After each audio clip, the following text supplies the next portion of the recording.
করাচির হযরত হাকিম আক্তার সাহেব রাহিমাহুল্লাহ তিনি বলেন, আমি করাচির মসজিদে নামাজ পড়ি, দেখলাম একটা যুবক বড় সুন্দর করে নামাজ পড়ল, রুকু তার বড় সুন্দর, সেজদা তার বড় সুন্দর, কিন্তু ডান হাত কাপড় দিয়ে পেঁচানো।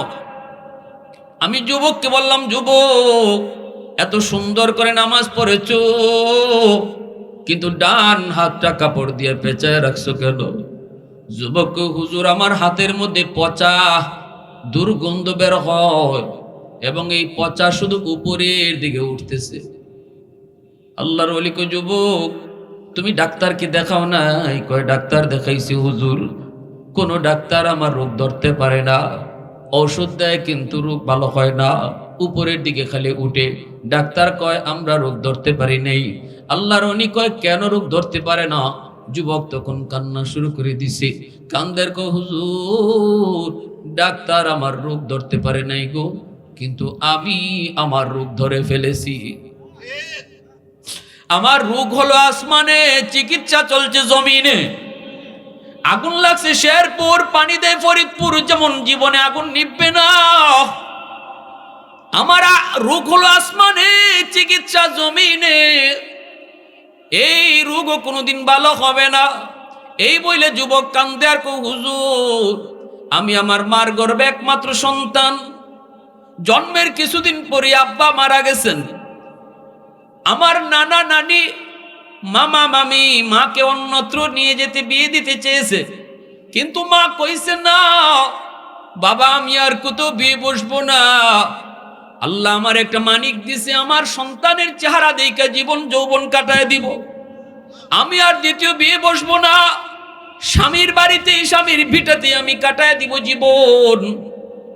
যেই মা আমাকে নিয়ে স্বপ্ন দেখলো, বড় করলো, মানুষের বাড়িতে কাম করে করে লেখাপড়া করাইলো, আমি সেই সন্তান মাকে না জানায় বিয়ে করলাম, ধনীর মেয়ে গড়ে উঠাইলাম। মা শুধু এতটুকু কইছিল, বাজান ধনীর মেয়ে গরিবের বাড়িতে সুখ হয় না, ধনীর মেয়ে গরিবের বাড়িতে শোভা পায় না। আমি গরিব মা, আমাকে হয়তো মা কয়ে ডাকবে না, কিন্তু আমার সন্তান। আমি তখন কইছি, মা গো কোনো অসুবিধা হবে না গো মা, আমি তারে বুঝাই বুঝাই কইছি, আমি সব হালো তোমার জানাইছি গো মা। কিন্তু হুজুর মা যা কইছিল তাই কিন্তু সত্য হয়েছে। এ যুবক ভালো করে ইয়াদ করে শুনো, কোনদিন বাপ মা সন্তানের অমঙ্গল চায় না। বাপ মা যা কয় সন্তানের ভালোর জন্য কয়। তুমি আমি এখন বুঝি না, কিন্তু সময় বুঝি, যখন বুঝি তখন কোনো টাইম থাকে না। হুজুর আমি অফিস থেকে আসলে পরে মার বিরুদ্ধে আমার কানে নালিশ দেয়, একদিন দুই দিন তিন দিন। আমি তো তাকে ভালোবেসে বিয়ে করেছি। মার রুমে ঢুইকা আমি মারে বকা বকি শুরু করলাম। মা শুধু এতটুকু বলছিল, বাজান আমারে বকবি না, আমি কোনো দোষ করি নাই, কোনো ঝগড়াও করি নাই, আমি তোর বউর সাথে কোনো কথাই কই নাই, আমি তো সব সময় তারে ভয় করে চলি, কখন জানি কি হয়। বাজান রে, মূলত আমি গরিব হওয়ার কারণে তোর বউ আমাকে বোঝা মনে করে আমাকে সরাইয়া দিতে পারলে সে বড় খুশি হয়। এই কথা যতই কই ছেলে তো বিশ্বাস করে না। ছেলে বলতেছে, হুজুর আমার মা আমাকে কত করে বুঝাইছে আমি বুঝি নাই গো। একদিন রাতের বেলা মার রুমে ঢুইকা বউয়ের কথায় মাথা গরম কইরা আমি মার গায়ে হাত উঠে ফেলছি। আওয়াজ দিয়ে কও না নাউজুবিল্লাহ, একটু আওয়াজ দিয়ে কও না নাউজুবিল্লাহ। যেই মাত্র মার গায়ে হাত উঠাইছি এমনি মা হাউমাউ করে কাঁদে আর কয়, বাজান রে আজকে তুই বুঝি বউয়ের কথায় মাকে মারলি, একবারও তুই ভাবলি না, একবারও তুই চিন্তা করলি না, এই হাতটা মা চুমায়া চুমায়া বড় করছি, তোর এই হাতের মধ্যে মার হাজারো চুমা লেগে আছে, এই হাত দিয়ে বুঝি তুই মাকে আজকে মারছো। ঠিক আছে যা, আমি বদুয়া দিলাম, আল্লাহ যেন তোর এই হাত ফসায়া দেয়, তুই যেন আমার জানাজার নামাজ পড়তে না পারো। যুবক বলতেছে, হুজুর আমি তখনই টের পেয়েছি আমার জমিনটা, পায়ের নিচের জমিনটা কাইপা উঠছে। আমি বুঝ হয়ে গেছে আমার মার বদুয়া কবুল, কারণ 3 ব্যক্তির দোয়া বদুয়ার সাথে সাথে কবুল হয়ে যায়। সালাসাতুন দাওয়াতুম মুস্তাজাবাতুন লা শাক্কা ফীহি, দাওয়াতুল মাজলুম ওয়া দাওয়াতুল মুসাফির ওয়া দাওয়াতুল ওয়ালিদি আলা ওয়ালাদিহি। মজলুমের দোয়া বদুয়া, মুসাফিরের দোয়া বদুয়া, বাপ মার দোয়া বদুয়া, এই 3 ব্যক্তির দোয়া বদুয়া সাথে সাথে কবুল হয়ে যায়। মাঝখানে কোনো বাধা থাকে না, বাধা থাকে না। সমাজের ভিতরে যেই মানুষটা বড় দুর্বল, শক্তি কম, তার গোষ্ঠী কম, টাকার জোর কম, ক্ষমতার জোর কম, এই দুর্বল মানুষটার উপরে যখন সমাজের কোনো সবল মানুষ তার উপরে কোনো জুলুম করে, তার উপরে কোনো আঘাত করে, সমাজে যেই মানুষটা সবল, এই মানুষটা কিন্তু দুর্বলের উপরে আক্রমণ করতে চায়, জমি দখলে নিতে চায়, তার ইজ্জত নষ্ট করতে চায়। ওই দুর্বল মানুষটা যখন মেম্বারের কাছে বিচার দেয় না, চেয়ারম্যানের কাছেও যায় না, এমপির কাছেও যায় না, আল্লাহর আদালতে বিচার বসায় দেয়। এই কথাটা কয় মালিক, মেম্বারের কাছে গেলাম না কারণ মেম্বার ওর লোক, চেয়ারম্যানের কাছেও গেলাম না, চেয়ারম্যানও ওর লোক, এমপির কাছেও গেলাম না, এমপিও তার লোক। মালিক তোমার আদালতে বিচার দিলাম। রসুল বলেন বিচার বসাইতে দেরি, আল্লাহর আদালতে বিচার গ্রান্টেড হতে দেরি হয় না। এই মামলা বড় জটিল মামলা। দুনিয়ার আদালতের মামলা হলো সহজ, আল্লাহর আদালতের মামলা বড় কঠিন। দুনিয়ার জজ সাহেবকে ম্যানেজ করা যায় টাকা দিয়া, পয়সা দিয়া, ক্ষমতা দিয়া, কিন্তু হাসরের মাঠে আল্লাহর আদালতে যার বিরুদ্ধে মামলা, মানুষের হক নষ্ট করেছ, আরেকজনের হক মেরে খাইছ, আরেকজনের টাকা আত্মসাৎ করেছ, তারে না জানাইও যদি করো, এই মামলাটা আল্লাহর আদালতে বড় ভয়ঙ্কর মামলা হবে। নামাজ একক তো কাজা হইছে, আল্লাহ মাফ করে দিবে, আল্লাহ মাফ করে দিবে, আল্লাহ মাফ করে দিতে পারে।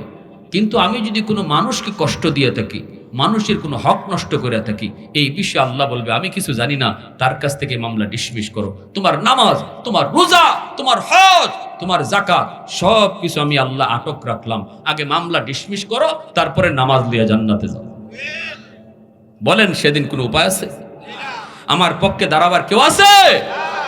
তাহলে আমি শক্তির বলে, আমি আমার ক্ষমতার বলে সমাজের দুর্বল মানুষটাকে কষ্ট দিলাম, আঘাত করলাম, তার বিরুদ্ধে গীবত করলাম, মানুষের কাছে কয়ে কয়ে বেড়াইলাম, এ একটা মানুষ, এত মানুষের জাতো না, এর বিরুদ্ধে আমি বদনাম করলাম। গীবত যার বিরুদ্ধে করা হয় তার হক নষ্ট করা হয়। হাদিস শরীফে আল্লাহ রসুল বলেন, অগোচরে যার বিরুদ্ধে গীবত করা হয় তার আমল নামায় যে গীবত করলো তার যাবতীয় আমল আল্লাহ তার অ্যাকাউন্টে জমা দিয়ে দেয়। আল গীবাতু আশাদ্দু মিনাজ জিনা, জিনার চেয়েও গীবত কঠিন গুনাহ। কারণটা কি? গীবতকারী অহংকারী হয়। গীবত যে করে, আরেকজনের সমালোচনা যে করে, তার ভিতরে অহংকার থাকে, হিংসা থাকে। বাঙালি জাতির বৈশিষ্ট্যই হলো আরেকজনের ভালো পছন্দ হয় না, আরেকজনের ভালো সইতে পারে না, অন্তরে হিংসা। এই হিংসা থেকে গীবতের জন্ম। নামাজটা মসজিদের ভিতরে পইরেই বের হইয়াই আমি অমুকের ছেলে কি করলো, অমুকের মেয়ে কি করলো, অমুকে কি করলো, এই নিয়ে আলোচনা শুরু করলাম। আমি যে 10 রাকাত নফল নামাজ মসজিদে পড়ে গেছি, এই নামাজের সোয়াবটা আল্লাহ ওই যার গীবত করতেছে তার অ্যাকাউন্টে জমা দিবে। এবার বলেন, তসবিহ পড়লাম, কোরআন পড়লাম, আমার আমল জমা হচ্ছে। ইমাম শাফি রহমতুল্লাহ গেলে এজন্যই যদি কেউ বলতো হুজুর আপনার বিরুদ্ধে অমুকে গীবত করছে, ইনি তার বাড়িতে মিষ্টি নিয়ে যাইতেন, যাই কইতেন ভাই তুমি আমার গীবতটা কইরা তোমার আমলটা যে আমার অ্যাকাউন্টে জমা দিছো, এজন্য খুশি হইয়া তোমার বাড়িতে মিষ্টি নিয়ে আসছি। ইমাম আবু হানিফা রহমতুল্লাহ গেলে বলেন, যদি কেউ গীবত করতেই চাও বাপ মার কইরো, তাহলে বাপ মার লাভ হবে, তোমার নামাজটা মা বাবা খাইব। কথাটা বুঝে আসছে? এজন্য সাবধান। মসজিদের ভিতরে আমি প্রায় বলি, মসজিদের ভিতরে আল্লাহকে খুশি করার যতটুকু এরিয়া, মসজিদের বাইরে আল্লাহকে খুশি করার এর চেয়ে ডাবলের ডাবল সুযোগ রয়ে গেছে। কিন্তু আমরা এটা বুঝি না, মানি না। মসজিদের ভিতরে আইয়েও কিছু মানুষ আবার গুনাহ করে, মসজিদের ভিতরে ঢুইকেও দুনিয়াবি কথা কয়, মসজিদের ভিতরে ঢুইকেও সে গল্প করে, মসজিদের ভিতরে ঢুইকেও সে মসজিদের আদবের খেলাফ করে। ঠিক কিনা জোরে বলেন? তো মসজিদের ভিতরে ঢুইকা যে মানুষটা মসজিদের আদবের খেলাফ করলো, তারে তো একবার বলা হয় ও আল্লাহর ওলি চুপ হও, ও আল্লাহর ওলি চুপ হও, ও আল্লাহর ওলি চুপ হও। তিনবার পরেও যখন সে বন্ধ হয় না, ফেরেশতা তখন কয় ও আল্লাহর দুশ্মন তুই বের হ। এতটুকু ধমক দেওয়া হয় আল্লাহর ঘর মসজিদের ব্যাপারে। কিছু মানুষ মসজিদে ঢুকে আমল কইরা সওয়াব নিয়ে যায়, আর কিছু মানুষ মসজিদে ঢুকিয়া আমল নেওয়া দূরের কথা, গুনার গাঁটটি লইয়া যায়। এজন্য মনে রাখবেন, সাবধান, এটা আমার বাংলা ঘর নয়, এবার নির্বাচনী ক্যাম্পাসের ঘর নয়, এই ঘর কার? জোরে বলেন কার? সাবধান, প্রতিটা ইশারা পর্যন্ত আমার আল্লাহর মর্জি মতো হতে হবে। কথা তো দূরের কথা, রাসূল বলেছেন মসজিদে ঢুকো আর জান্নাতি ফল খাও। সাহাবীরা জিজ্ঞেস করলেন নবী গো, ফল কিভাবে খায়? মসজিদে ঢুইকা। রাসূল বলেন যে যত বেশি সুবহানাল্লাহ আলহামদুলিল্লাহ জিকির করবো মসজিদে বৈশা, সেজন্য জান্নাতি ফল খাইতেছে। জোরে কন্যা সুবহানাল্লাহ। আমার ভাইয়েরা, বন্ধুরা, যুবক, এজন্যই দুর্বলের উপরে কখনো জুলুম করব না। কারণ দুর্বল যদি আল্লাহর আদালতে আহাজারি করে মামলা বসায়, এই মামলা আল্লাহর আদালতে বসতে দেরি হয় না। 2 নম্বর হলো মুসাফিরের দোয়া বদদোয়া, 3 নম্বর হলো বাপ মার দোয়া বদদোয়া। মা বাবার দোয়া বদদোয়া কখনো সেটা মিস হয় না। আব্দুল কাদের জিলানী তোমার আমার ঘরে যদি দাওয়াত করে খাওয়াও রে যুবক, ওই আব্দুল কাদের জিলানীর দোয়া কবুল হবে কি হবে না কোনো গ্যারান্টি নেই। কিন্তু রাসূল বলেন, ভাঙ্গা করে বসে যদি তোমার মা হাত উঠায়, বাবা যদি হাত উঠায়, এই দোয়া কবুল হবে 100% গ্যারান্টি। মুসা নবী কয়, মালিক জান্নাতে আমার বন্ধু কে হবে একটু কই বাইনি। আল্লাহ কয়, মুসা যাও অমুক বাজারে গিয়া দেখো কসাই, সে তোমার জান্নাতি বন্ধু হবে। মুসা নবী কয়, মালিক একটা কসাই জান্নাতে আমার বন্ধু হবে কেমনে একটু বুঝে আসে না, কি তার আমল একটু কও না। আল্লাহ বলেন, আমি বলবো না, তুমি যা খুঁজে বের করো। মুসা নবী তখন বের হয়ে গেছেন। লোকটার পাশে এসে মুসা নবী নিজের পরিচয় দিলেন না, ডাক দিয়ে বলতেছেন, ভাই আমি আপনার বাড়িতে মেহমান হতে চাই। উদ্দেশ্য হলো গভীর রাতে লোকটা কি আমল করে, যে আমলের কারণে আল্লাহ তাকে জান্নাতে মুসা নবীর বন্ধু বানায় দিছে, এই জিনিসটা জানার জন্য, নিজের চোখে দেখার জন্য মুসা নবী তার বাড়িতে মেহমান হলেন। এ যুবক, মেহমান কিন্তু কোনোদিন কমায় না, মেহমান যখনই আসে তোমার বাড়ায় দেয়া যায়। আমি আপনি দেখি মেহমান কমায়, কিন্তু রাসূল বলেন, মান আরাদা আইয়াবসুতার রিজকা ফালইউকিম দাইফা। মানুষকে খাওয়াইলে কখনো কমে না। রাসূল বলে, মানুষকে খাওয়াইলে আল্লাহ বাড়ায়। আমি দেখি খাওয়াইছি আমার কমছে, কিন্তু রাসূল কয় না তোমার বাড়ছে। এবার আমারটা ঠিক না নবীরটা ঠিক? কসাই মানুষটা বড় খুশি, কই চলেন আমার বাড়িতে মেহমান হন। নিয়ে গেল মুসা নবী। দেখেন লোকটায় যায় বিবির ঘরে আগে ঢুকলো না, নিজের ঘরে আগে ঢুকলো না। যেই রুমটার মধ্যে তার মা দীর্ঘদিন যাবৎ বিছানায় পড়া, ওই মার রুমে যে আগে ঢুকলো, মাকে কুলে নিয়ে মার মুখে সে নিজের হাতে খানা খাওয়াইতেছে। ছোট 2টা বাচ্চা বাবার পায়ে পড়ে কান্দে, বাবা গো সারাদিন উপাস, কিছু খাই নাই, বাবা আর সহ্য হয় না, আমাদেরকে খানা দাও। বাবার হাতেই কিন্তু খানা, কিন্তু সন্তানের মুখে আগে দেয় না। সন্তানের মাথায় হাত বুলায় বলতেছে, বাজান একটু সবর করো, আগে তোমাদের দাদুরে খানা খাওয়ায় নেই, এরপরে বাবা তোমাদেরকে নিয়ে খানা খাবো। মুসা নবী দেখতেছেন 2টা আদরে কলিজার টুকরা সন্তান বাবার পায়ে পড়ে গেছে, এরপর বাবা খানা দিল না। মুসা নবী জিগায়, বাইরে মারে কতদিন যাবত তুমি সবার আগে খাওয়াইতেছ, নিজেরা খাওয়ার আগে মারে খাওয়াইতেছ, এটা কতদিন যাবত? তখনই কসাই লোকটা কয়, হুজুর আমি আজকে 40 বছর যাবত আগে মাকে খাওয়াই, এরপরে নিজেরা খাই। পৃথিবীতে মায়ের মতো আপন কেউ হবে না, পৃথিবীতে মায়ের মতো আপন কেউ হবে না। তোমরা কোনোদিনও মায়েরই মনেতে কষ্ট দিও না, তোমরা কোনো দিনও বাবারই মনেতে কষ্ট দিও না। কত পাপী এমন আছে মাকে কষ্ট দেয়, মায়ের মনে কষ্ট দিয়ে অভিশাপ নেয়।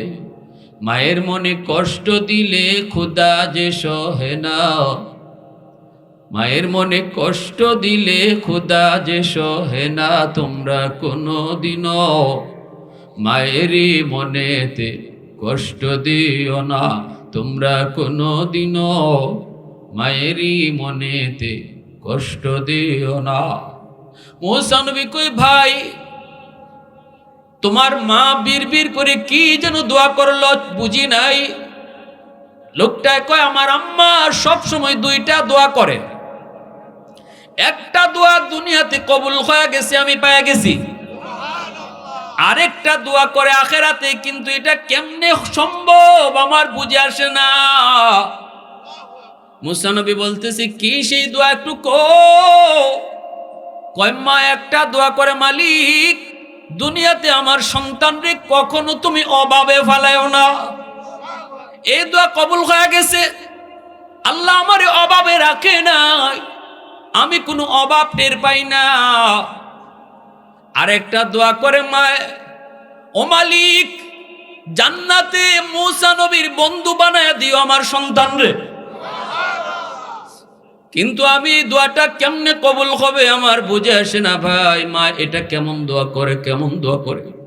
তখনই মুসা নবী টান দিয়া তারে বুকে জড়ায় কান্না শুরু করছেন। পয়গম্বর কান্দে আর করে ভাই বুকে আয়, আমার বুকে আয়, তোমার মার এই দোয়াটাও আল্লাহ কবুল করে নিচ্ছে।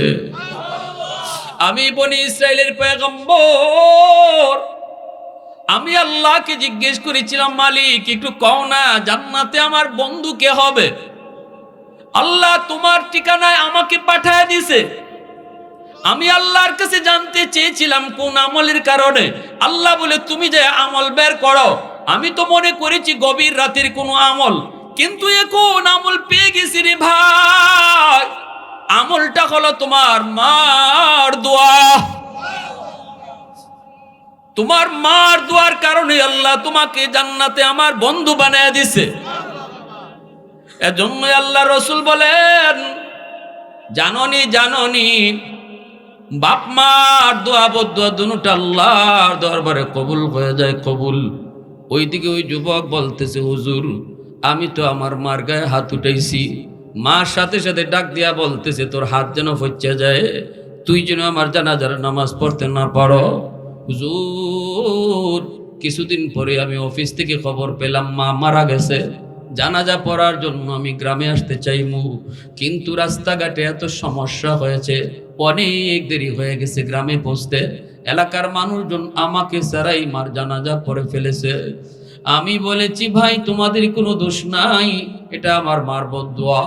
কিছুদিন পরেই দেখি আমার ওই হাত, ডান হাত, যে হাত দিয়া মাকে মারছিলাম, এই হাতের মধ্যে ফুরা দেখা দিছে। এই ফোড়া থেকে পচা শুরু হয়েছে। ডাক্তার দেখাই অ্যান্টিবায়োটিক খাই, অ্যান্টিবায়োটিক দেয়, কিন্তু ফোড়া ভালো হয় না, পচন ভালো হয় না।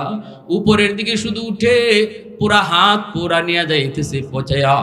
আমি ডাক্তারকে বললাম ডাক্তার একটু কও না আমার রোগটা কি। ডাক্তাররা কয় জানি না বুঝি না কি রোগ, এর উপরে তো কোনো চিকিৎসা নাই। আমি তখন বলেছি ডাক্তার তোমরা আমার রোগ ধরতে পারো নাই, কিন্তু আমি আমার রোগ ধরে ফেলেছি। এটা আমার মার বদদুয়া, আমার মার বদদুয়া। আমি মার গায়ে হাত উঠাইছিলাম গো, মা তখন একটা বদদুয়া দিছিল, তোর এই হাত যেন ফসে, যে হাত দিয়ে আমারে মারছো। হুজুর এখন আমি কাপড় দিয়ে হাতটা পেঁচায় পেঁচায় রাখি আর মসজিদে মসজিদে ঘুরি, আল্লাহর কাছে কান্দি। ভাইয়েরা মনে রাখবা, বাপ মারে কষ্ট দিয়া যেই সন্তান দুনিয়াতে থাকবা, মা কবরে যাবে, অথচ অথবা বাপ মা দুনিয়াতে আছে, তুমি কবরে চলে গেছো। মা বাবার কলিজায় ব্যথা দিয়া মাফ নিতে পারো নাই, দোয়া নিতে পারো নাই, খুশি করতে পারো নাই। দুনিয়ার এমন কোন শক্তি নাই রে যুবক তোমারে সুপারিশ করে মাফ করাইতে পারে। কারণ হলো মদিনার কবরের পাশ দিয়া একদিন রসুল যাইতেছেন সাহাবায়ে কেরামদেরকে নিয়া। রসুল অন্তর চোখে দেখেন কবরের ভিতরে একটা যুবকের আযাব হইতেছে, আগুনে পুরায়, সাপে কামড় খায়, আর যুবক মা মা কয়ে চিৎকার করে কান্দে। সাহাবীরা একটু শুনো, তোমরা তো দেখো না, কিন্তু আল্লাহ আমাকে দেখাইছে। এই কবরের ভিতরে কিছুদিন কয়েকটা যুবক মারা গেছে, যুবককে কবরে রাখা হয়েছে, যুবক আগুনের পুড়তেছে, সাপের কামড় খাইতেছে, আর মা মা কয়া চিৎকার করে কান্দে। আমি রহমতের নবী পাশ দিয়া যাব, একটু সুপারিশ না করলে কেমন হয়? আমি তো রহমতের নবী, উম্মতের কান্ডারি নবী। মায়ার নবী হাত উঠায় দিলেন, সাহাবায়ে কেরাম আমিন বললেন, কিন্তু আল্লাহ আযাব বন্ধ করলো না। নবী আবার হাত উঠাইলেন, সাহাবীরা আবারও আমিন বললেন, আযাব বন্ধ হয় না। তিনবার রসুল হাত উঠাইলেন, আযাব বন্ধ হয় না। এইবার রসুল আল্লাহকে জিজ্ঞেস করেন, মালিক, আমার হাতের দাম কি তোমার দরবারে কমে গেল? কি ভুল জানি করেছি মালিক, আমি কি ভুল করলাম? আমি হাত উঠাইতে দেরি, তুমি তো কবুল করতে দেরি করো না। কিন্তু এই জায়গায় যুবকের জন্য তিনবার সুপারিশ করেছি কবরের আযাবটা বন্ধ করার জন্য, কিন্তু মালিক তুমি তো আমার সুপারিশ কবুল করো না। কি ভুল করেছি, কি ভুল করেছি? আল্লাহ কয়, বন্ধু তোমার হাতের দাম কমে নাই, হাতের দাম আগের মতোই রয়েছে বন্ধু, গন্ডগোল হলো অন্য জায়গায়। নবীজির হাতের দাম, তাবুক যুদ্ধ থেকে ফিরতেছেন, হযরত আলীর উরাতে রসুল ঘুমাইছেন। আলী রাদিয়াল্লাহু তাআলা আসরের নামাজ পড়েন নাই, ভাবতেছেন রসুল ঘুম থেকে উঠলেই আলী আসরের নামাজটা পড়বেন, কিন্তু নবীর ঘুম লেগে গেছে। সূর্য লাল হয়ে গেছে, আলী দেখতেছেন সূর্য লাল, ডুবে যাবে, আসরের রক্ত কাজা হয়ে যাবে। আলীর চেহারা লাল হয়ে গেল, কি করব এখন? কি আমি নবীর ঘুম ভাঙাবো নাকি সূর্য ডুবে যাবে? সিদ্ধান্ত কোনটা নিব? আলীর মন কয়, আলী সাবধান, দুজাহানের বাচ্চার ঘুম ভাঙাবি না, আমার মায়ার নবীর ঘুম ভাঙাবি না, প্রয়োজনে তোর নামাজ কাজা হয়ে যায়। যাক, সূর্য ডুবে গেল, নবীজির ঘুম ভাঙলো। রসুল দেখেন আলীর চেহারাটা লাল, পেরেশানি। রসুল বুঝে গেছেন কিছু একটা হইছে। নবী বলতেছেন, আলী কি হইছে? তুমি কি আসরের নামাজ পড়ো নাই? আলী কয়, না গো নবী, আমি মনে করেছিলাম আপনি বিশ্রাম থেকে উঠলে পরে নামাজ পড়বো, কিন্তু আপনার ঘুম লেগে গেছে। সূর্য ডুবে গেছে। রসুল কয়, আলী রে ডাক দিলি না কেন? আলী কয়, না গো নবী, আমার মন সায় দেয় না, আমার রহমতের নবী একটু আরাম নিয়েছে, আমি আলীর উড়াতে, আমি কেমন করে বলি নবী গো আপনি উঠেন? সাথে সাথে রহমতের নবী হাত বাড়ায় দিছে আল্লাহর আদালতে, ও আসমানের মালিক, সূর্যের মালিক, জমিনের মালিক, আজ আমার আলীর আসরের নামাজ কাজা হয়ে গেছে, আলীর দোষে না, তোমার সূর্য ডুবে গেল কেন? আজকে তোমার বন্ধুর আরামের জন্য সে আসরের নামাজ পড়তে পারে নাই, আল্লাহ হাত দুইটা উঠে দিলাম, ডুবন্ত সূর্য আবার আকাশে উঠাও, তোমার ডুবে যাওয়ার সূর্য আবার আকাশে উঠাও, আমার আলী যেন আসরের ওয়াক্ত মতো নামাজ পড়তে পারে। রব্দের শামস নামক কিতাবের ভিতরে লিখেন, মায়ার নবীর হাত উপরে তাকতে তাকতে আল্লাহ পাক ডুবন্ত সূর্য আবার আকাশে উঠায় দিছে। একটু আওয়াজ দিয়া বলি আল্লাহু আকবার, আরো জোরে বলি আল্লাহু আকবার। हैदार तेरा नाम से इस्लाम रहेगा, हैदार तेरा नाम से इस्लाम रहेगा, दुनिया की शजाअत में तेरा नाम रहेगा, दुनिया की शजाअत में तेरा नाम रहेगा, उस्मान तेरा नाम से इस्लाम रहेगा, दुनिया की सखावत में तेरा नाम रहेगा, मुआविया तेरा नाम से इस्लाम रहेगा, दुनिया की सियासत में तेरा नाम रहेगा, दुनिया की सियासत में तेरा नाम रहेगा। मुसलमाনের আওয়াজে কো আল্লাহু আকবার। আল্লাহ পাক বলে, বন্ধু তার মা এখনো দুনিয়ায় জীবিত, তোমার হাতের দাম আমার কাছে কমে নাই, আগে যেমন ছিল এখনো তেমনই রয়েছে, তোমার তরফ থেকে কোনো ভুল নাই বন্ধু। এই যুবকের মা এখনো দুনিয়ায় জীবিত, মার কলিজায় অনেক ব্যথা, যুবক মারে কষ্ট দিয়েছে, মার গায়ে হাতও উঠাইছে, মরণের সময়টা তো মায় যুবকরে মাপ দেয় না, চোখের সামনে সন্তান মরতেছে, এরপরও মায় মাপ দিছে না। এত ব্যথা দিছে মারে, এত ব্যথা দিছে, তো আঘাত দিয়েছে, বউয়ের কোথায় মারে ভাত দেয় নাই, মার গায়ে হাত উঠাইছে, মারে বকাবকি করছে, মাপ নেয় নাই, মাপ নেয় নাই, মারে খুশি করে নাই। বন্ধু এজন্য আমি আল্লাহ সিদ্ধান্ত নিয়েছি, যতক্ষণ পর্যন্ত তার মা তার মাফ না দিবে, আমি আল্লাহ কারো কোনো সুপারিশ কবুল করব না। রহমতের নবী দু জাহানের বাদশার সুপারিশ আল্লাহ কবুল করলো না, আর আমি আর তুমি বাপ মারে ভাত না দিয়া, বাবারে একটা মুরগি না খাওয়াইয়া আমার পিসাবের দরবারে গরু লইয়া যাই। পিসাবরে খুশি কইরা আল্লাহরে খুশি করা যায় না, মা বাবারে খুশি রাইকা আল্লাহরে খুশি করা যায়। এজন্য আমার রহমতের নবীর হাত আল্লাহ ফিরাই দিছে। আল্লাহ কয় না বন্ধু, মায় মাফ করে না করলে আমি কারো সুপারিশ কবুল করব না। নবী কয় সাহাবীরা দ্রুত যাও, তার মাকে যায় আমার সালাম জানাও। মহিলাকে সালাম জানানো মাত্রই তিনি দৌড়ে আসলেন। রসুল জিজ্ঞেস করেন, মা কবরটা চিনোনি? মহিলা কয়, নবী গো আমার সন্তানের কবর। রসুল কয়, এই সন্তান বুঝি তোমার অনেক কষ্ট দিয়েছে গো মা, তোমার কলিজায় নাকি অনেক ব্যথা, যার কারণে যুবক কবরে আগুনে জ্বলতেছে, সাপের কামড় খায়। মা মা কয়ে চিৎকার করে কান্দে। কবরে আযাব আল্লাহ মানুষকে দেখায় না, মানুষকে যদি আল্লাহ কবরে আযাব দেখাইতো তাহলে মানুষজন রাতের বেলা কবরের পাশ দিয়ে যাওয়া দূরের কথা, দিনের বেলাও কেউ ডরে আর ভয়ে কবরের পাশ দিয়ে যাইতো না। বাড়িঘর কবরের আশেপাশে কেউ বানাইতো না, সবাই কবর যদ্দূর দেখা যায় এর ভিতরে বাড়ি রাখতো না। এজন্য দুনিয়ার নিজাম বন্ধ হয়ে যাইতো, উল্টা পাল্টা হয়ে যাইতো, যার কারণে আল্লাহ মানুষের চোখের আড়াল করে রাখছে কবরের আযাব। মাঝে মাঝে গরু বাছুর টের পায়, কবরস্থান থেকে গরু দৌড় দেয়, ছাগল দৌড় দেয়, মানুষের চোখের আড়াল করে রাখে। কিন্তু আমার নবীর আল্লাহ মাঝে মাঝে অন্তর চোখে দেখায়। রসুল বলে, মা গো আমি দেখেছি তোমার সন্তান আগুনে পুড়ে, আর মা মা কয়ে কান্দে। আমি আল্লাহর কাছে রহমতের নবী, উম্মতের কান্ডারি নবী 3 বার সুপারিশ করছি, আমার সাহাবীরা আমিন আমিন কইছে, কিন্তু আযাব আল্লাহ বন্ধ করে না।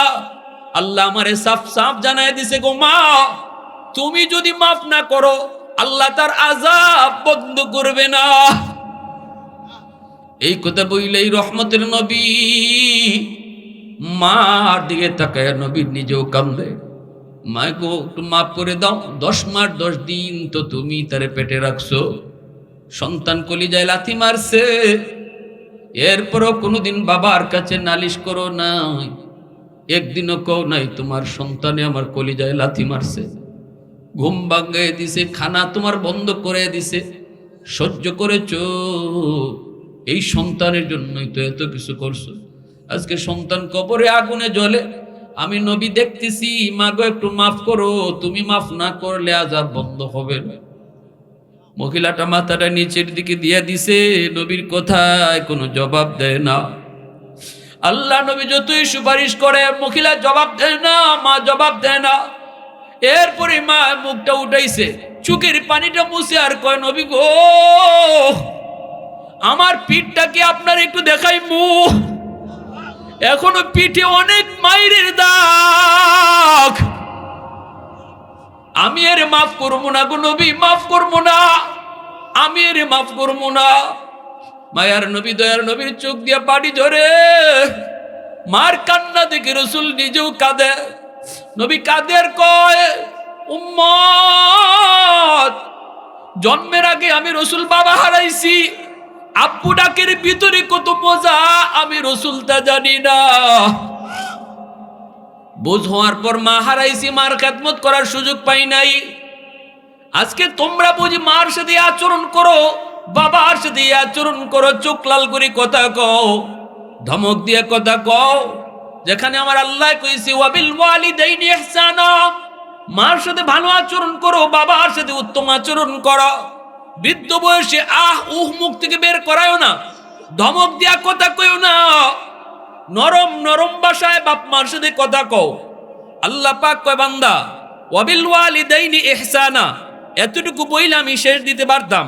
বাপ মার সাথে ভালো আচরণ করো, ব্যাখ্যা করা প্রয়োজন ছিল না, কিন্তু না, আমি আল্লাহ নিজে তোরে ব্যাখ্যা করে বুঝায় দেই, আমি তোরে তাফসীর করে বুঝায় দেই। কোরআনে আল্লাহ নিজে অনেক জায়গায় তাফসীর করে না, মূলনীতি শুধু বলে দেয়, আর বাকিটা কই আমার রাসূলের কাছ থেকে শিখো। নামাজ পড়ো, আল্লাহরে যদি জিগাই মালিক নামাজ কেমনে পড়বো, আল্লাহ কয় আমার রাসূলের কাছ থেকে দেখে শিখো। কিন্তু যখনই মালিক কয় বাপ মার সাথে উত্তম আচরণ করো, এখন যদি কই মালিক কেমনে করবো, আল্লাহ কয় আমি নিজে তোমারে ব্যাখ্যা করে বুঝায়া দেই। ইম্মা বইলা আল্লাহ তাফসীর শুরু করে দিয়েছে। বৃদ্ধ বয়সে বাপ মার সাথে ভালো আচরণ কইরো, খারাপ আচরণ কইরো না, এইভাবে আল্লাহ পাক বুঝায়া বুঝায়া দিতেছে। আহ উহ মুখ থেকে বের করায়ও না, এমন কথা বাবারে কইও না যে কথায় বাবার কলিজা থেকে আহ শব্দ বের হয়, মা কলিজা থেকে উহ শব্দ বের হয়, এমন কোন কথা এমন কোন আচরণ তুমি কইরো না। নির্দেশটা দিয়েছেন কে? একটু জোরে আওয়াজ দেয়া কয় না কে? ধমক দিও না, চোখ লাল কইরো না বাবার সামনে, মার সামনে। শিশুকালে তোমারও পকেটে টাকা ছিল না, বাবার কাছে চাইয়া চাইয়া আনছো। আজকে বাবা বৃদ্ধ, বাবার পকেটে টাকা নাই, তোমার কাছেই তো চাইবে। চাইবে কার কাছে? শিশুকালে তো তুমি বাবার কাছে চাইছো, বাবা তখন তোমার আবদারটা পূরণ করেছে। ধমক দিয়া না, রাগ কইরা না। আজকে তুমিও তোমার বৃদ্ধ বাবা মার আবদার তুমি পূরণ করবা, ধমক দিও না। শিশুকালের কথাটা ইয়াদ কইরো। ভাইরা বন্ধুরা, এজন্য বলতেছিলাম রে যুবক, আল্লাহ পাক রব্বুল আলামিন এজন্যই বাপ মার বিষয়ে আল্লাহ পাক কোনো ছাড় দেয় নাই। বারবার শুধু এই কথাটা কইছে। রসুল যখন আল্লাহর কাছে কয় আল্লাহ এখন আমি কেমনে কি করি, মা তো শক্ত হয়ে গেছে, মা তো সন্তানরে মাপ দিতে চায় না, এখন এই ছেলেরে কেমনে আমি মাপ করাবো। এখন রসুল বিপাকে পড়ে গেলেন, কেমনে যান, মার দিলটা শক্ত। এবার রসুল বলতেছে মালিক একটা বুদ্ধি মাথায় আইছে, এই সুপারিশটা কবুল কইরো। আল্লাহ কয় কোনটা? রসুল কয় মালিক আমার মন বলে মার আমাকে যেইভাবে তুমি আযাবটা দেখায় দিছো, সন্তানের কষ্ট আর আযাব আমাকে যেইভাবে দেখাইছো, এইভাবে তার মার চোখেও তুমি দেখায় দাও।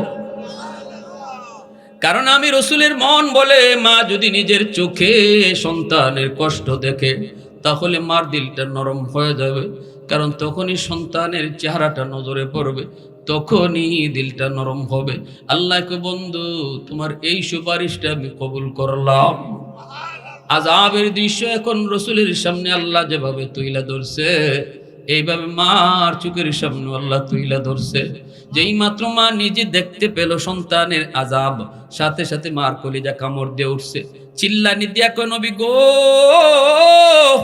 ওগো নবীজি আল্লাহরে কও তাড়াতাড়ি আযাব বন্ধ করতো। ও মালিক আল্লাহরে কও আযাব বন্ধ করতো, আমি মাফ করে দিছি। দিল নরম, দিল নরম। কোন মা কোন বাবা সন্তানের কষ্ট দিকে সইতে পারে না।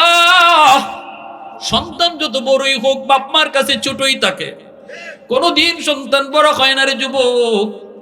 বাপ মার দরদ সন্তানের প্রতি কি পরিমাণ আজকে তুমি বুঝবা না, বুঝবা ওই দিন যেদিন নিজে বাবা হইবা, সেদিন বুঝবা সন্তানের প্রতি বাপ মার দরদ। এজন্য বলতেছি মনে রাখবা, রসুল ওই যুবককে বলতেছে যুবক, এক নম্বর হলো তাদের জন্য দোয়া বেশি বেশি করো, দুই নম্বর হলো ওয়াল ইস্তিগফারু লাহুমা, বাপ মার জন্য তুমি বেশি বেশি করে দান সদকা করো। যখনই দান সদকা করবা তখনই বাপ মার কবরে আল্লাহ তোমার খেদমত পৌঁছায় দিবে। তিন নম্বরে রসুল বলেন ইনফাযু আহদিহিমা মিন বাদিহিমা, মা বাবা যদি কারো হক নষ্ট করে থাকে, বাপ মার কাছে যদি কারো কোনো পাওনা থাকে, তুমি সন্তান পাওনাটা পরিশোধ করো। পাওনা পরিশোধ করা মাত্রই তোমার খেদমত আল্লাহ বাপ মার কবরে পৌঁছায় দিবে। চার নম্বর রসুল বলেন মা বাবার রক্তের মানুষ যারা, বাবার রক্তের মানুষ হলো চাচা, বাবার রক্তের মানুষ হলো ফুফু, চাচা তো ভাই বোন, ফুফা তো ভাই বোন। আল্লাহর রসুল বলেন বাবা দুনিয়ায় নাই, কিন্তু বাবার রক্তের মানুষ কারা আছে খবর নাও, তাদের সুখে দুঃখে পাশে দাঁড়াও। চাচার একটা ফোন লাগাও, চাচা আপনি কেমন আছেন? রসুল কয় যেন বাবার কবরে তুমি ফোন লাগাইয়া দিছো, যেন বাবার এই কবরে জিগাইতেছো আব্বা তুমি কেমন আছো, কারণ বাবা রক্তের ভাই তুমি খবর নিয়েছো।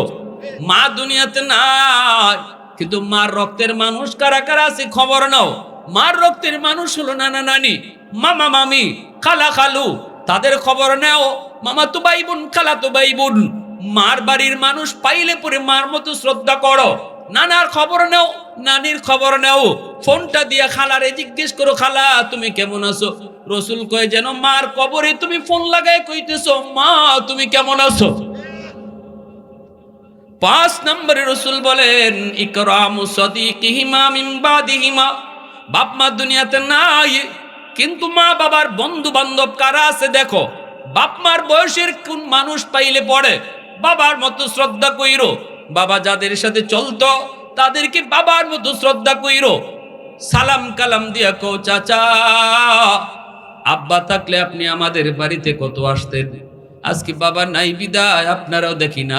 চাচা আপনি একটা চা খায়া যান, চাচা একটা পান খায়া যান, কারণ তিনি তোমার বাবার বন্ধু। রসুল কই বাবার বন্ধুরে তুমি যখন একটা লঙ্গি পরাইবা, আল্লাহ পাক কবরে তোমার বাবারে জান্নাতের লঙ্গি পরাইয়া দিব। আওয়াজ দেয়া কও না সুবহানাল্লাহ।